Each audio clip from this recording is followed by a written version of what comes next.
Hey guys, this is Mel, and I'm back to talk about Arrow, episode 623, titled Life Sentence, which premiered Thursday, May 17th, 2018 on the CW. I am recording 42 minutes after the season finale has aired. So, huge spoiler alert. If you haven't seen the episode already, please go do so first and then come back and see what I have to say about the episode. Otherwise, my other video reminders are up on screen. So, take a moment to remind yourselves of those. So, I'm going to try to do this in 10 minutes. So I'm going to start the clock and let's begin with what happened in this episode. So timeline-wise, I'm not really sure, but I'm pretty sure enough time has passed since 622 to allow for the FBI to get to Star City and immobilize a strike team against two of Diaz's compounds, one of them being the SCPD police station. So there's that. Episode reminder is the fact that we are getting Star City back. Moving from that, we get the huge episode breakdown for storylines. I really picked up three particular ones. It goes in order from locating Diaz, second being saving Black Siren, third one being locating Diaz once again and actually having sights on him. So with that said, though, the first storyline of locating Diaz ends up being a trap with a whole bunch of laser trigger bombs set up. But the trap was meant to out Anatoly as a traitor to Diaz, since he slipped in false information. Second storyline was saving Black Siren, and that is because Diaz has him after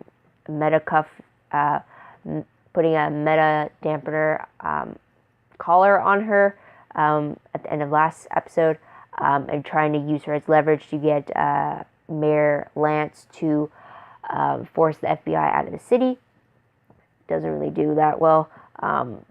But Lance is more focused on saving Black Siren. Oliver tries to do right by him, but FBI only has Diaz as their main focus. So you can imagine how that goes. Third storyline, though, is locating Diaz, and that is because they use Lance to get to Black Siren, which is where Diaz is. So once everyone's in place, you get the face-off between Oliver and Diaz, which doesn't really go as planned, essentially. But the last moments of the episode do show Oliver being escorted into a Supermax prison cell after confessing to the media that he is the Green Arrow, because part of his deal with the FBI was that not only do you help with reinforcements and give his vigilante friends immunity, he will confess to the crimes of being the Green Arrow, which is what he was trying to prevent the whole time this season. So there's that. Tidbit-wise, though, we find out that Lance had a pacemaker ever since the whole Mirror Crew takedown in Season 2. We also see Sarah Lance return, yet return too late to see her father. We also see Oliver giving Diggle his own Green Arrow suit, which Diggle appreciates, but he believes there should only be one Green Arrow. Even when Oliver insinuated that maybe two, there's no rule saying that there could be more than one. So there's that. Oliver also arranges for Felicity and William to go into protective custody until Diaz is caught, which Lila is going to reinforce, or apparently. So there's that. And also Oliver has arranged for the FBI to stay in town until Diaz is caught, which was part of his agreement that resulted in his arrest. So there's that. Moving on to most shocking moment of the episode, the fact that Quentin Lance died. I repeat, I was not expecting that. I mean, with season finales, you always got to worry about if someone is truly going to die, especially in this high action impact of a show. But I was not expecting Lance to do it. Like, I really wasn't. I mean, so there's that. Another one was the fact that Diaz is still at large. Usually by the season finale, the whole season villain is either dead or locked up. And the fact that he's still on the loose, that surprised me a lot. Well, I guess it breaks the mold, but still, I expected him to be taken care of by the finale. So I wouldn't have to deal with his threats. So there's that. Another thing that shocked me was the fact that Oliver outed himself as the Green Arrow to the media. I mean, Felicity pointed out that the whole point he didn't do that during the trial was so that he could have a life afterwards. And I guess because he's now going to prison, he doesn't see himself having a life afterwards, so there's no point in denying that he's the Green Arrow to the public. But then doesn't that cause issues for William and Felicity later on? Targets on their backs and stuff like that? I don't know, but it was a shock there. So I'll leave it at that. But moving on to top 3 favorite moments, I have to say Oliver's goodbye speeches to Diggle, Renee, Dinah, and Lance were very powerful. They really needed to be said. I'm glad he took the time to say what he did. Had me a little worried that one of the 4 would see an untimely end. Not the case for 3/4 of them, but still, I really like how Oliver was able to articulate what he needed to say. It was probably a season's worth of what he needed to say, maybe years worth for some of them, but I'm glad he got to say it.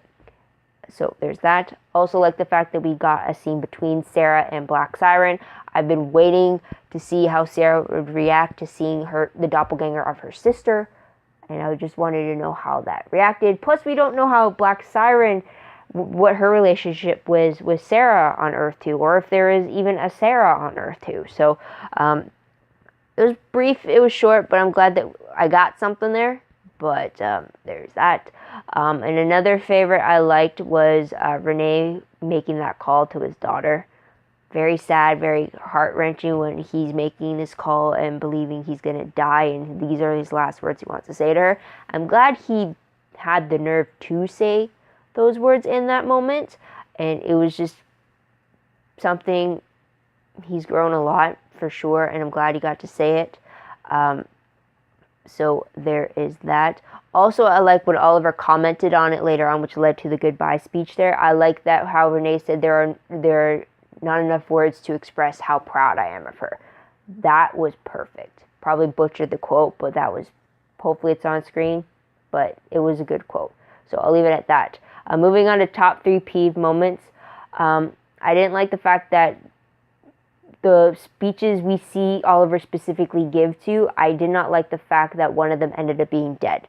I mean, the fact that we see a focus on his speeches to dig over Nate, Dinah, and Lance, it had me on edge because I thought, okay, something bad's gonna happen to one of them, these characters, and it turned out that Lance ended up being killed in this episode. But then it has me wondering, did he give a goodbye speech to Curtis?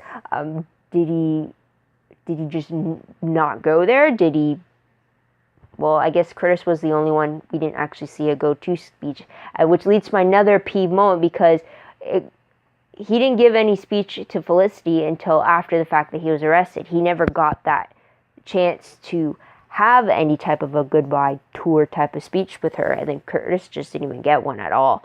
So it was just like, I was really annoyed by that. So there's that. But I don't know if Felicity's speech in the interrogation room, don't know if that counts or not, but I just didn't like the fact that she found out that he was being arrested as part of his deal when he was being arrested as part of his deal. Yeah, timing sucked, but you could have easily just said, oh, part of the deal for your immunity for us being able to say the states, I had to turn myself in. It's not that hard. Instead you throw her off for a loop there. So there's that. But moving on to what we'll remember most when I look back on this episode, the city being reclaimed again, all the corrupt policemen, emergency officials, councilmen, all of them were being rounded up and arrested. Also, the fact that it's called Life Sentence, the episode pretty much is going to be a reminder of the fact that this is Oliver getting sentenced to prison. So there's that. But moving on to random questions very quickly. First one, what are the serious odds of Diaz surviving a sonic cry by Black Siren, as well as a rooftop fall into a body of water? Seriously, what are the odds of that? Because I'm assuming that the sonic cry would have ruptured something inside of him.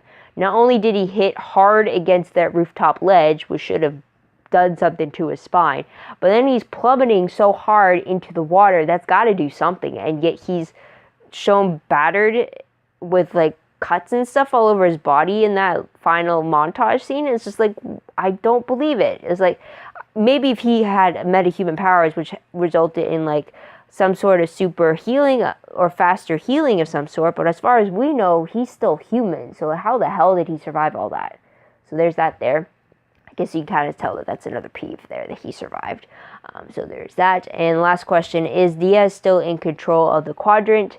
Are we really going to be stuck seeing them in the next season? So there's that. Moving on to predictions, though, because this was the season finale, we do not get any promo predictions, but I do have some season 7 questions. First one being, will we see a time jump to when Oliver escapes prison or he's released, or will we see his time in prison like we did with Barry this year on The Flash?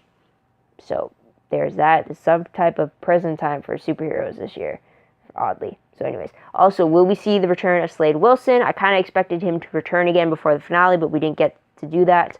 But I'm wondering if we will see him and his vengeful son. So there's that. Also, will we see the culmination of Thea's scavenger hunt with Roy and Nyssa for the treasured map that the League or the Thanatos Guild is trying to find? So there's that. And speaking of season 7, today is May 17th, as I said before, and today was the CW upfronts, which revealed that season 7, there's the timer, but it revealed that season 7 will move to Monday nights at 9 p.m. So that's very interesting choice. Maybe like the fact that when it was the crossover event, Arrow might have done better on the month. I don't know. We'll have to wait and see about that though, guys. But what did you guys think of the season finale? What did you guys think of the season as a whole? Let me know in the comments down below. Love to hear your own thoughts, theories, and predictions about what you think is going to come next season. Also, don't forget to like this video, subscribe to my channel, and check out my other videos if you haven't done so already. If you want, check out my Tumblr page. The link for that is down below. I read blog promos, web clips, quotes, gifs, synopses, news, all that good stuff, all found in one place. So check that out. I am behind, but now that finales are happening, I hope to catch right back up with Tumblr shortly, so be on the lookout for that. Also, if you want, check out my WordPress account. The link for that is down below. Everything I post online is connected to WordPress. It's a little more organized, but it is a work in progress, so keep that in mind as well. But otherwise, guys, be on the lookout for my upfronts video. It's going to be posted soon, hopefully. We'll talk about Arrow, bunches of other stuff that they revealed at the CW upfronts. But otherwise, guys, thank you so much for tuning in. Thank you so much for your patience. I hope you come back next time to see what I have to say about Arrow or about my other videos. But until then, guys, this is Mel. Wish you all a great day, great week, wherever you are. Bye for now.